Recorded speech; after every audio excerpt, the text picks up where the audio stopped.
It's Psych Up with Brian. Time to get psyched up.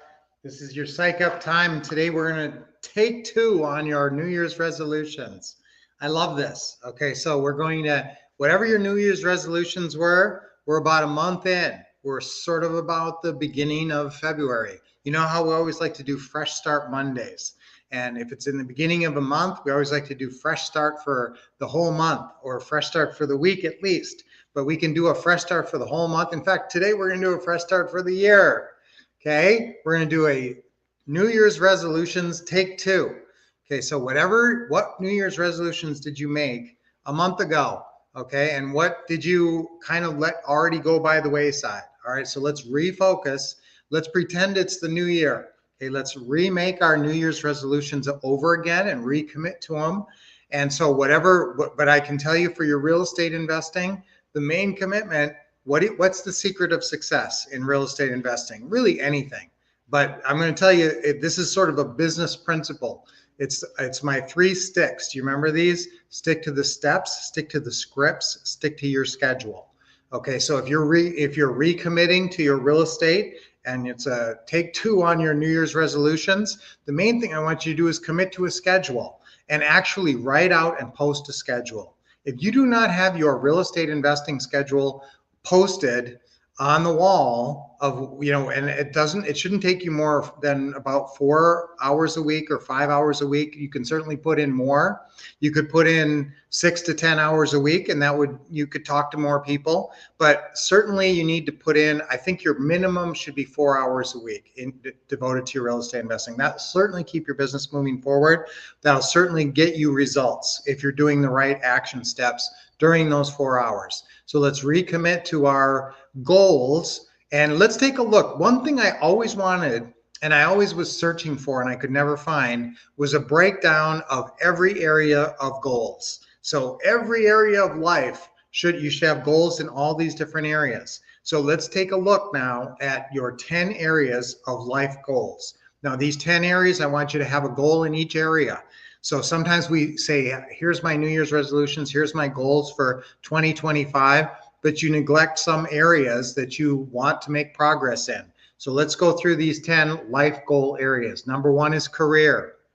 Now, there's two types of your career. So this could be two facets. There could be, you might have a regular, job like a computer technician or an engineer or a nurse or whatever. So you have your regular career, and I want you to make progress and have goals for your regular career, of course. And then your real estate investing. That's another aspect of your career. You have a real estate investing career as well. So it's almost like get two careers. So I want you to focus on both, set goals in both areas and make schedules for both areas. Okay, so career is number one. Number two is financial. What are your financial goals? Those are obviously very tied into your career goals, but your financial goals should be separate. You should figure out, I want to make blank. Now, I'd like everybody to shoot for $100,000 minimum in their real estate investing per year, $100,000 a year. And there's no reason you can't do that.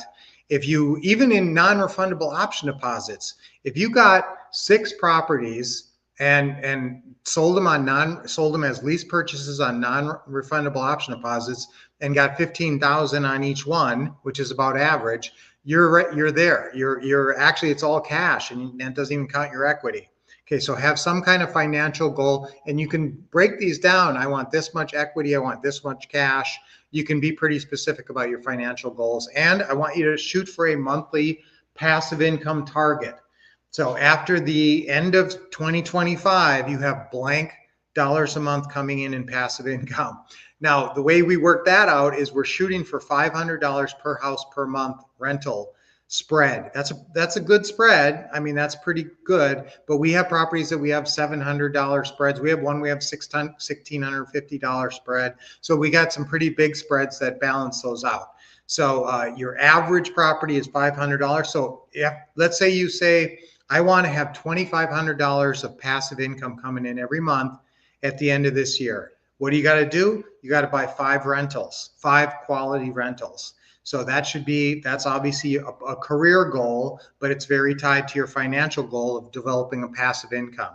Okay, number 3 is mental wellness. Are you happy? Are you doing what it takes to be happy? Are you staying happy? Are you staying positive? Or are you walking around kind of gloomy? Are you feeling not the most excited and enthusiastic? Okay, so enthusiasm, let's get an enthusiastic mental health and mental wellness. Part of that is coming here and sharing this time with me because we're always super positive here. Okay, number 4 is health and fitness. What are your health and fitness goals? Now, you might have health concerns like diabetes or some kind of issues like that you have to deal with. That's more of a health issue. And then fitness, though, I want everybody to be in good shape.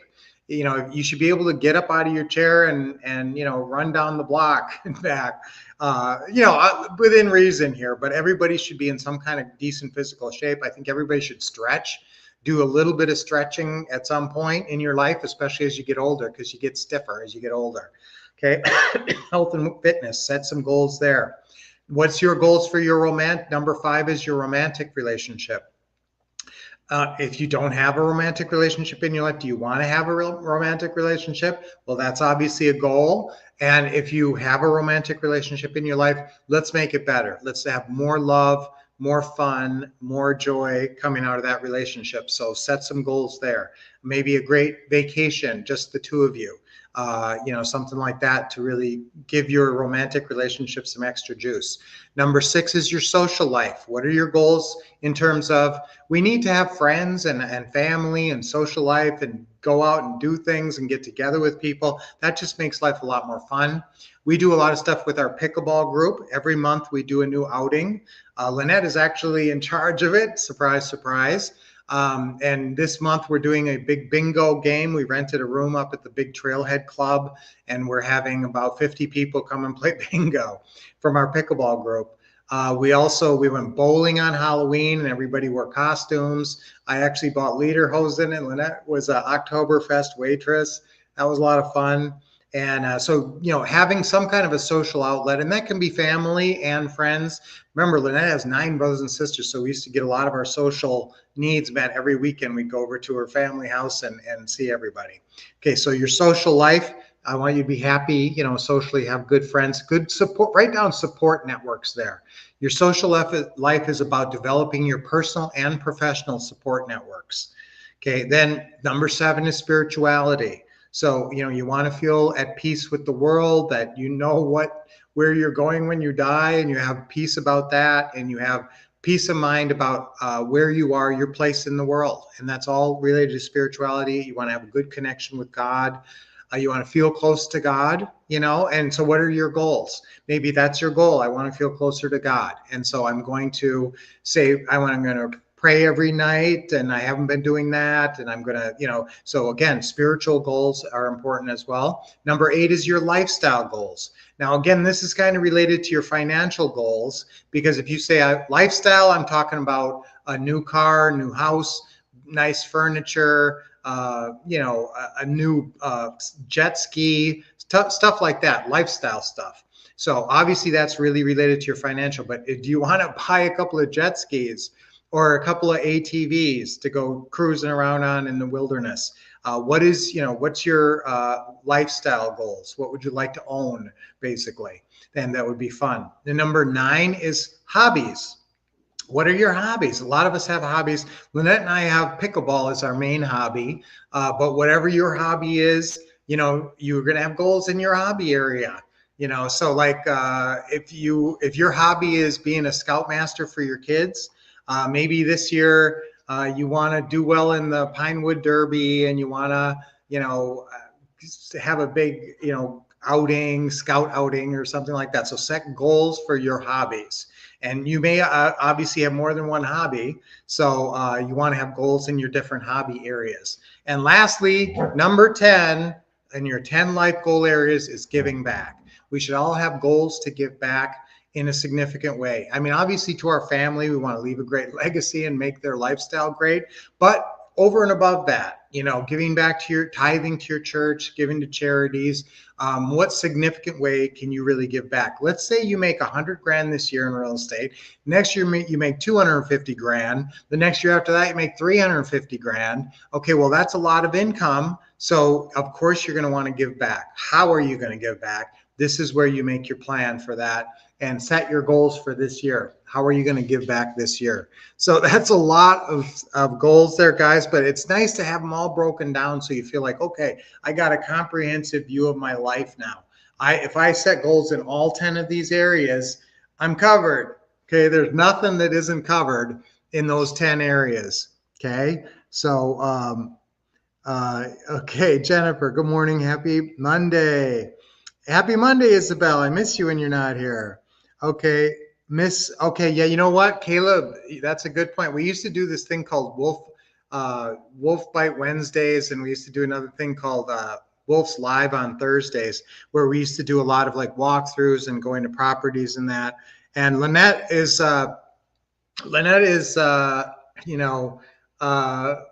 less committed, and we're farming out more of that. So we're delegating more. So yes, that's Caleb. Great, Caleb. I really struggle with keeping to a schedule. Even when I write it down, my head is so cluttered with stuff. This is a great suck up. Thank you. Thank you, Isabel. That's always great to hear from you. Calculated, you made 100K, but it's in assets. Okay. So again, that when you set your financial goals, there's different areas of financial goals, right?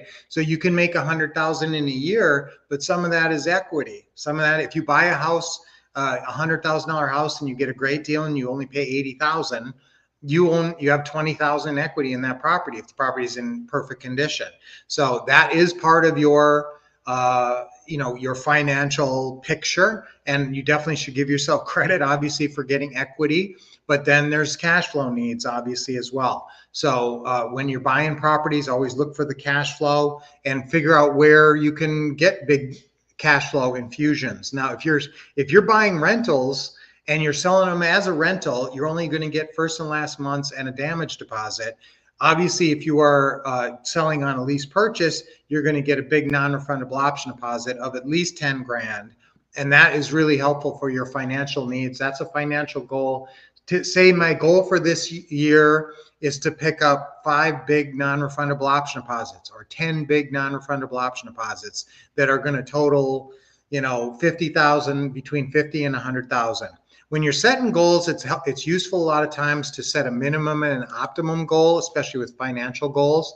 So you could say, hey, I'm gonna make 100, at least 100 grand, but I want to make 250 grand. So make a plan to make 250 grand, but then, at least you're going to make 100 grand. So you can have a minimum, what I call minimum and optimum goals.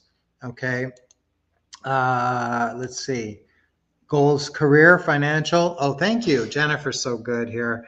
Goals, career, financial, mental wellness, health and fitness, romantic relationship, social life. Yeah, support networks. That's good to put in there. Spirituality, lifestyle, hobbies, and giving back. How awesome, Jennifer. Thank you so much for putting the notes in there.